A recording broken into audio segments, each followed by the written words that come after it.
نبی پاک صلی اللہ علیہ وسلم کی حدیث ہے مسلم میں طبرانی میں، حضور نے فرمایا آؤ میں تمہیں پچھلے زمانے کے ایک ایماندار نوخیز ولی اللہ کی بات سناؤں۔ پچھلے زمانے حضور نے فرمایا پچھلے زمانے میں ایک بادشاہ جادو کے زور پہ حکومت کرتا، جب وہ ایک جادوگر اس نے رکھا ہوا تھا تو جادوگر اس کو جادو بتاتا، وہ جادو کے زور پر حکومت کرتا۔ جادوگر بوڑھا ہو گیا تو کہنے لگا بادشاہ کو نوجوان میرے پاس بھیج دے، اب میں بوڑھا ہو گیا ہوں، میرا پتہ کوئی نہیں کب مر جاؤں۔ ایک نوجوان کی ڈیوٹی لگائی، بڑا زیرک سمجھدار اپنے رعایا میں سے چن کے جو ذہین فطرت مزاج بچہ تھا وہ اس نے لگایا۔ اللہ کے محبوب علیہ الصلوۃ والسلام فرماتے ہیں بچہ جادو سیکھنے لگا، وقت گزرنے لگا۔ بچہ جب جادو سیکھنے جاتا تو رستے میں ایک راہب بھی تھا جو انجیل جانتا تھا، وہ اللہ اللہ سکھاتا، لوگوں کو حضرت عیسیٰ علیہ السلام کی تعلیمات سے آگاہ کرتا۔ اس نے دیکھا کہ یہاں بھی لوگ اکٹھے ہیں تو وہ بچہ اس راہب کے پاس بھی اٹھنے بیٹھنے لگا۔ اب جب اس کے ساتھ اس کی گفتگو بڑھنے لگی تو اس کو باتوں میں لذت آنے لگی۔ اس نے راہب نے پوچھا کہ تو کون ہے اور کس طرح سے آیا ہے، کیا تیرا معاملہ ہے؟ اس نے کہا جی میں جادو سیکھنے جاتا ہوں، آپ کی باتیں مجھے بڑی اچھی لگتی ہیں۔ اس نے کہا دین سیکھ، جادو سیکھنے والے کافر ہو جاتے ہیں، قرآن و حدیث سیکھنے والوں کو اللہ کامل ایمان عطا فرماتا ہے۔ فرمایا یہ سیکھ۔ بچہ بیٹھنے لگا، اس کے پاس آنے لگا، باتیں دل میں گھر کرنے لگی۔ ایک وقت آیا کہ مسلمان ہو گیا، اور مسلمان کیسے ہوا؟ بچہ کہتا میں تجربہ کر کے ہوا، اب میں تھوڑا سا وقت جادوگر کے پاس بھی جاتا اور باقی سارا وقت وہاں بیٹھتا۔ میں ایک دن جا رہا تھا تو رستے میں اژدہا تھا، بہت بڑا سانپ تھا، رستہ روک کے کھڑا تھا۔ یہ حضور نے بیان کی حدیث، نبی پاک صلی اللہ علیہ وسلم فرماتے ہیں بچہ کہتا ہے کہ رستے کے اندر سانپ ہے، رستے بند ہے، لوگ چھتوں درختوں پہ چڑھے ہیں، راش ہے۔ کہتے چھوٹا سا روڑا میں نے اٹھایا تو میں نے کہا اللہ اگر جادوگر سچا ہے تو اسے مار دے۔ چھوٹا سا روڑا میں نے پھینکا، اژدہا کوئی نہ مرا۔ پھر چھوٹا روڑا اٹھایا، میں نے کہا اللہ اگر وہ عالم سچا ہے تو اسے مار دے۔ اب جب میں نے روڑا مارا تو اژدہا مر گیا۔ میرے اندر سے گواہی آئی نہیں دین کی باتیں سچی ہیں، نہیں قرآن کی باتیں اسلام سمجھانے کے لیے عرض کر رہا ہوں، اگرچہ اس دور میں انجیل تھی، اللہ رسول کی باتیں اچھی ہیں۔ کہتے میں مسلمان ہو گیا، اب میں نے راہب کے پاس ہی رہنا شروع کر دیا، جادوگر کے پاس چھوڑ دیا اس بچے نے آنا۔ بادشاہ پوچھتا کہاں زیادہ وقت گزارتے ہو تو وہ بات گول کر دیتا، وقت تیزی سے بڑھنے لگا۔ اللہ نے اس نوجوان میں طاقت پیدا کر دی، اب وہ اس کے اندر نا اللہ نے توانائی روحانیت پیدا کر دی، ابھی جوان ہے، 14-15 سال عمر ہے۔ اللہ نے اب جو بیمار بھی آتا وہ دعا کرتا تو اللہ صحت عطا کر دیتا، جو بھی آتا۔ بادشاہ کا ایک درباری تھا، بادشاہ کو پنکھا جلتا تھا، وہ اندھا ہو گیا، کوئی ایسی تکلیف آئی کہ نابینا ہو گیا، بڑے علاج کرائے شفا نہیں ہوئی۔ کسی نے اس بچے کا پتہ بتایا کانوں میں، اس کے پاس گیا تو بچہ کہنے لگا شفا تو ہو جائے گی پر کلمہ پڑھنا پڑے گا، مسلمان ہونا پڑے گا، جس پیغمبر کا میں غلام ہوں تجھے بھی بننا پڑے گا، دین پہ عمل کرنا پڑے گا، اللہ شفا دیتا ہے۔ اس نے کہا تو مجھے کلمہ پڑھا، مجھے شفا دے، میں تیار ہوں۔ اس نے کہا شفا تو اللہ دیتا ہے۔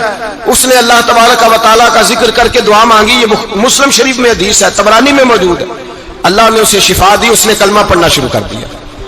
یہاں ایک نقطہ لکھا ہے ہمارے علماء نے، کہتے ہیں جب اللہ ولایت عطا کرتا ہے نا تو یہ سفید بالوں والے کا حصہ نہیں ہوتی۔ اگر جوانی میں کوئی آدمی توبہ کر کے تصوف کے راستے پہ چلتا ہے تو سب سے زیادہ ولایت اللہ اسے عطا فرماتا ہے، سب سے زیادہ ولایت اس کے پاس ہوتی ہے۔ ابھی اس کے بال کالے ہیں، چڑھتی جوانی ہے، دعا کی تو اللہ نے، اور حدیث پاک میں موجود ہے کوڑے آتے تو شفا یاب ہو جاتے، اندھے آتے تو شفا یاب، برس والے آتے تو اللہ سے دے، جوان ہے۔ بادشاہ کے پاس وہ واپس گیا، وہ جو آدمی جس کی آنکھیں ٹھیک ہوئی تھی، بادشاہ نے پوچھا کہ کیسے شفا ملی؟ تو کہنے لگا میرے رب نے شفا دی ہے۔ بادشاہ سجدے کراتا تھا، اپنے آپ کو منواتا تھا معاذ اللہ، کہنے لگا میرے علاوہ کون رب ہے؟ اس نے کہا وہی رب ہے جس نے تجھے پیدا کیا ہے، اور وہی رب ہے جس نے مجھے اندھے کو آنکھیں دی ہیں، وہی ہے میرا مالک۔ کہا اچھا تو مجھے نہیں مانتا؟ کہا نہیں میں اپنے رب کو مانتا ہوں۔ بادشاہ نے اسے سزا دی، ستایا، اس نے بچے کا پتہ بتایا، پھر بچے کو بلا کے ستایا تو اس راہب کا پتہ بتایا، راہب بھی قتل ہو گیا، نابینا بھی قتل ہو گیا۔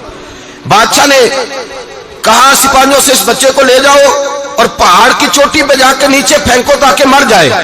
بچہ پہاڑ کی چوٹی پہ گیا تو ہاتھ اٹھا کے کہنے لگا یا اللہ میرے لیے نہیں اپنے لیے، میرے لیے نہیں اپنے لیے انہیں اپنی قدرت کے جلوے دکھا، میرے لیے نہیں۔ اللہ کے بندے اپنی جان بچانے کی دعائیں نہیں مانگتے، اپنے لیے انہیں اپنی قدرت کے جلوے دکھا، یہ دعا مانگی۔ جتنے لوگ ساتھ آئے تھے وہ سارے زمین پہ گرے اور سب مر گئے، پہاڑ سے گر کے مر گئے۔ بچہ واپس سیدھا بادشاہ کے پاس کہنے لگا لو بھائی میرے رب نے مجھے بچا لیا ہے. جوان کا ایمان دیکھو, میرے رب نے مجھے, بولو میرے اللہ نے مجھے ایمان کی گواہی دے رہا ہے, میں بچ گیا ہوں, تو جھوٹا ہے, میرا رب سچا ہے. اس نے کہا لے جاؤ اس کو دریا میں, کشتی میں بٹھاؤ, بیچ دریا کے جا کے دھکا دے دو. بیٹھے کشتی میں, دریا کے بیچ گئے, اور جب جا کے وہاں اس کو دھکا دینے لگے تو اس نے کہا اللہ میرے لیے نہیں اپنے لیے, انہیں اپنی قدرت کے جلوے دکھا. بس ایک طوفان سا آیا, جتنے سپاہی ساتھ آئے تھے ڈوب کے مر گئے. وہ بچہ اٹھا اور سیدھا پھر بادشاہ کے پاس, اسی کے پاس, کہنے لگا لو بھائی میرے رب نے مجھے بچا لیا ہے, تیرے پاس آیا ہوں. وہ کہنے لگا تو کیا مصیبت میرے گلے پڑ گئی ہے, کیسے جان چھوٹے گی؟ تو بچہ کہنے لگا اگر تو مجھے باندھے درخت کے ساتھ اور سارے ملک کو بلائے, لوگوں کو اکٹھا کرے, پھر تو مجھے تیر مارنا, میں تجھے بتاؤں گا کیسے مارنا, میں مر جاؤں گا. اللہ کا بندہ نوجوان, ایمان دیکھو, مرنے کے طریقے بتا رہا ہے, میں تجھے بتاؤں گا میں کیسے مروں گا. یہ بات کہی, بادشاہ نے سارا مجمع جمع کیا, ملک سارا باہر آ گیا, درخت کے ساتھ باندھ دیا. کہنے لگا بھائی لوگوں یہ مجھے مارنا چاہتا تھا, مار نہیں سکا, اب میں اسے بتانے لگا ہوں کہ میں کیسے مروں گا.